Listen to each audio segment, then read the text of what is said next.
Welcome to the Iron John Podcast. I'm Timothy Young.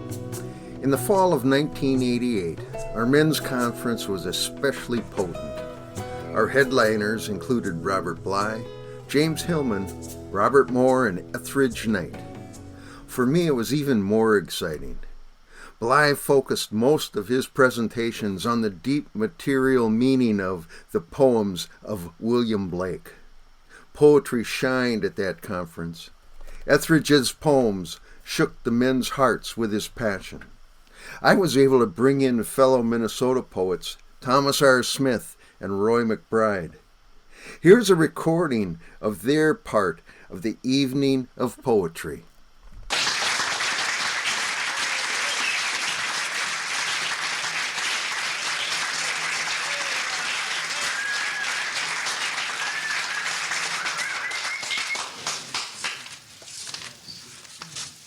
I'm Thomas Smith. Is this, do we need this? Maybe not.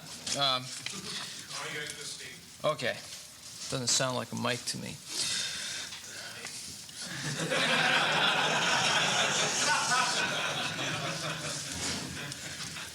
I'm going to do two poems about marriage.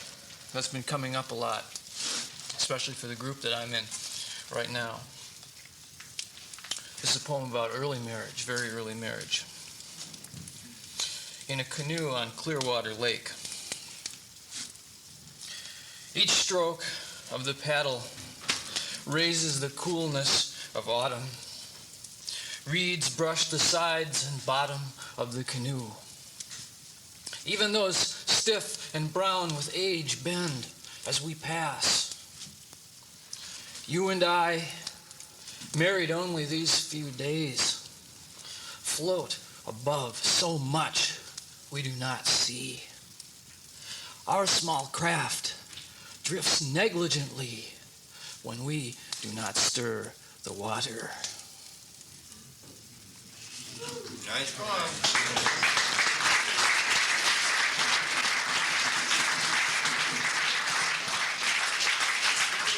What's that? Keep doing it. I'd rather do it later sometime because time is limited here. I'd do it on request for anybody. Okay. This is a poem about conflict early in the relationship. When I first got together with my wife, and we had a real battle with her parents. And this poem was dedicated to her courage. It's called Your Courage. Your skirts flew outward in the dance, then back to your thighs like a lover's hands. Your breasts and hips and shaken hair gave my desire a voice to speak with. When summer came, a Ferris wheel climbed from the river with its lights dripping. One night, we all slept at your house. Would you like to come into my room? Saying you would live with me, the face you'd shown your family fell away. Your parents rose threateningly, raised fierce masks of the church. Wanted you to fly to Detroit to be shamed. Don't go, I urged, scared too. Fear advanced, bunched like fists, like clouds. From then on, in order to find each other, we had to fight that darkness that had entered our house. Though I still don't know if it came from my dark blood or your courage.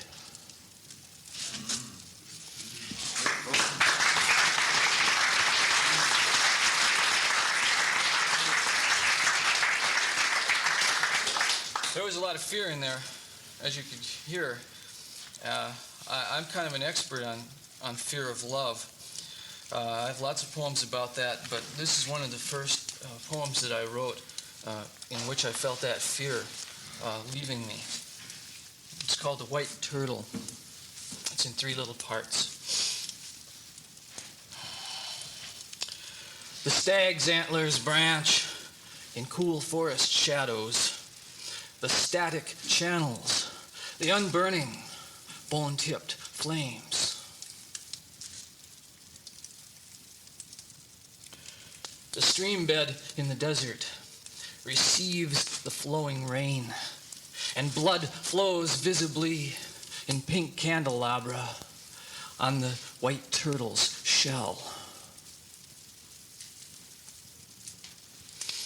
I travel between unseen shores, swimming at dusk, fearing neither mouths above nor mouths below, buoyed by the dark, feeling my body spread itself like a dark hand.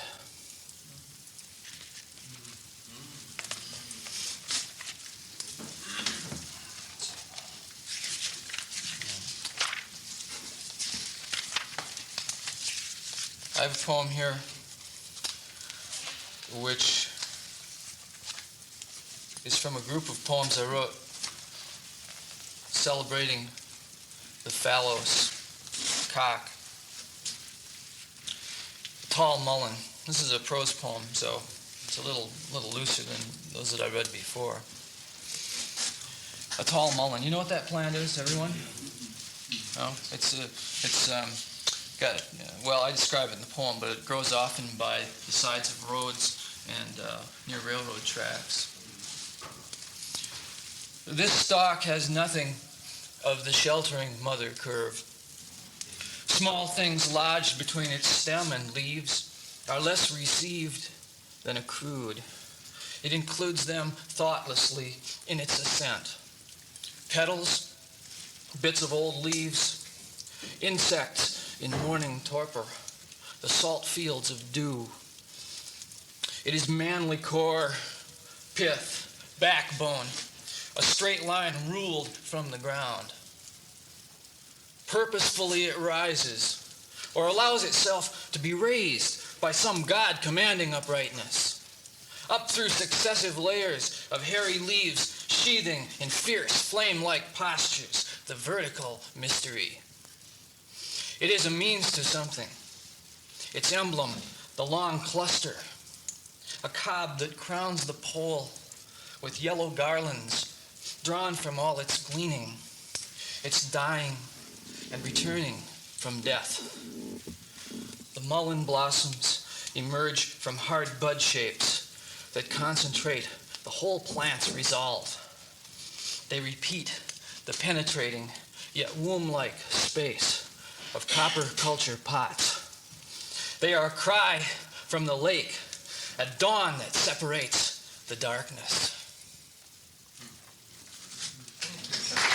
Thank you.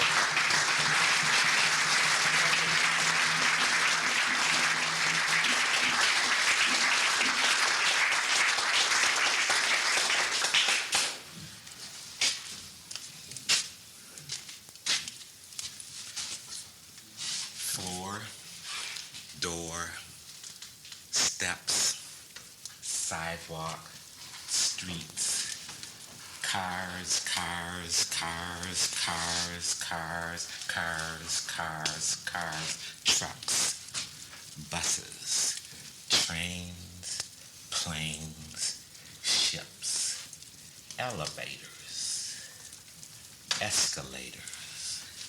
We pass each other without speaking, pretending we're not headed for the same place.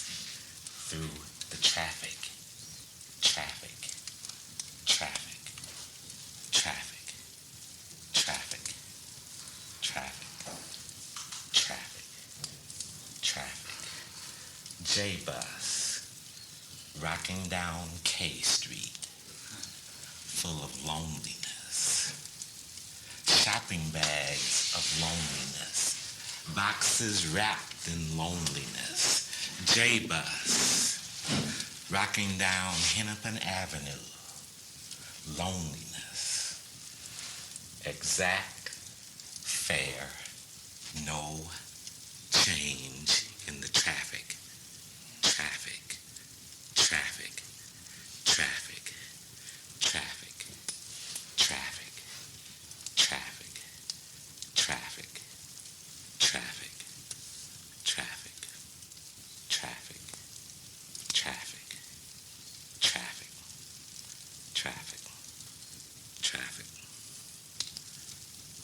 meet a woman walking over on 3rd Avenue by Fair Oaks Park. It's around 10 o'clock, dark, and she is so frightened, it frightens me.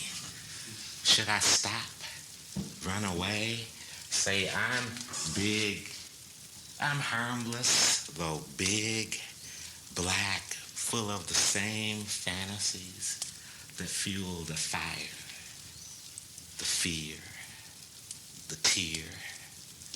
She jogs away. I slow down, want to crawl under the ground. A pleasure to get back to my cell, away from this traffic, traffic, traffic, traffic, traffic, traffic, traffic, traffic.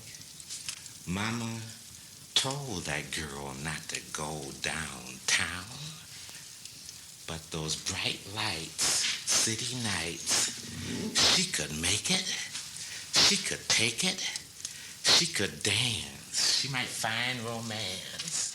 Mama told that girl not to go downtown. There's too much traffic, traffic, traffic, traffic. Hey girl, hey girl, hey girl, hey girl, hey girl, hey girl, hey girl, hey girl. Traffic, traffic, traffic. The eyes have it. Sad eyes, bad eyes, mad eyes, beautiful eyes. Downtown, uptown, around town, on the edge of the freeway, on the edge of the decay, on the edge of the underground, on the edge of downtown. Black, white, red, yellow, and brown on the edge of the traffic, traffic, traffic, traffic, traffic, traffic, traffic, traffic, traffic, traffic, traffic, traffic, traffic, traffic, traffic, traffic, traffic. That's a piece of...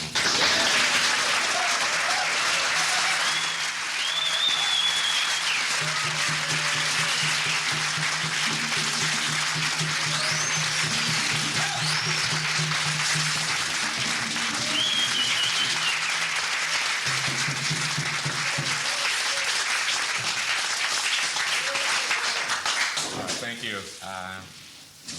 I was coming up here, I didn't know where it was going, but I knew it was a special place. Didn't know how special it was, but maybe we don't know. Had a poem, life is what we can never imagine happening to us. And you are what I could never imagine happening to me.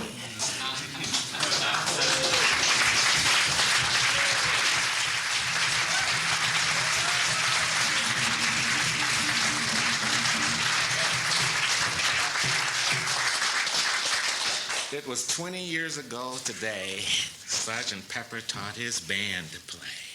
They had style, called themselves the Beatles.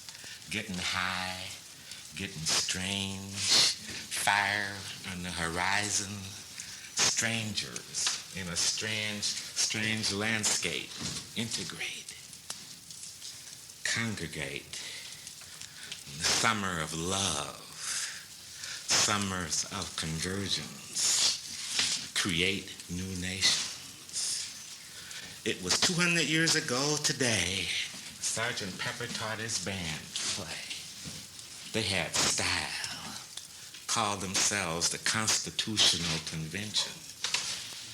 forefathers and motherfuckers, yours and mine, setting rules we learned in school, free enterprise, democracy. This great nation, our great nation. It was 2,000 years ago today, Sergeant Pepper taught his band to play. They had style, called themselves the Way.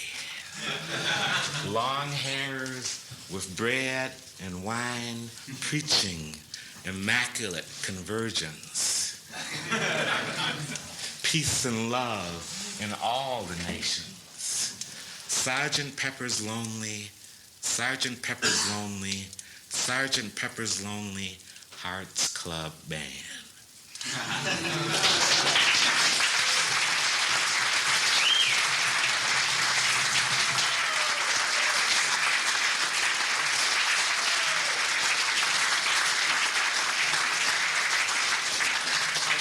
One more piece for Robert and for all of you. I wrote this for a wedding for Milton and Connie De Jesus, who will be celebrating their 20th wedding anniversary this year. I have to remember that. It's coming up. I have a goddaughter, Carmen Inez Concepcion Miranda De Jesus. Teen now. And this is I wrote for their wedding called This Man, This Woman. This man wants to love, wants to be loved, wants to love and be loved, wants to love. This woman wants to love, wants to be loved, wants to love and be loved, wants to love. This man and woman want to love, want to be loved, want to love and be loved, want to love. Thank you.